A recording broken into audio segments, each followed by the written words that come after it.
खरं बोलण्याचं बक्षीस काय? एकतर कामावरून बडतर्फ करणं किंवा निलंबित करणं. अंगणवाडी सेविका देवयानी उर्फ रेश्मा पारधी त्यांनी अंगणवाडीमध्ये जो पोषण आहार येतोय त्यामध्ये किती निकृष्ट दर्जाचा तो आहार येतोय या संबंधित एक व्हिडिओ बनवला. त्या व्हिडिओमध्ये त्यांनी दाखवलं की कशा पद्धतीने एक वटाणा ज्याला कुकरमध्ये 9 ते 10 शिट्ट्या देऊन देखील तो शिजत नाही आहे. विचार करा, एक वटाणा जर 9 ते 10 शिट्ट्या देऊन शिजत नाही आहे तर तो वटाणा काय क्वालिटीचा असेल. अशा पद्धतीने त्यांनी वेगवेगळ्या गोष्टींमध्ये ते उघडकीस आणलं आणि पोषण आहार किती निकृष्ट दर्जाचा हे दाखवलं. आता या सगळ्या प्रकरणानंतर तो व्हिडिओ व्हायरल झाला, त्याच्यावर बातम्या झाल्या, सगळं झालं.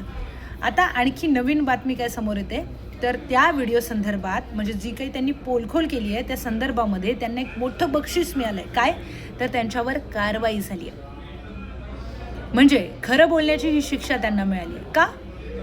आणि हेच कारण आहे की कोणी पुढे येऊन खरं बोलत नाही आहे. कारण तुम्ही खरं बोललात तर तुमच्यावर कारवाई होईल. शेवटी तुमच्याही पोटापाण्याचा प्रश्न आहे, त्यांच्याही पोटापाण्याचा प्रश्न आहे. आणि या सगळ्यांमुळेच अनेक गोष्टी आहेत ज्या समोर येत नाही आहेत. लवकरात लवकर देवयानी उर्फ रेश्मा फरांदे यांच्यावर जी कारवाई करण्यात आली आहे ती मागे घ्यावी आणि त्यांना त्यांचं काम करू द्यावं. आणि जो कॉन्ट्रॅक्टर आहे जिथून ते पोषण आहार येत आहे त्याची गुणवत्ता, त्या कॉन्ट्रॅक्टरची चौकशी होणं गरजेचं आहे.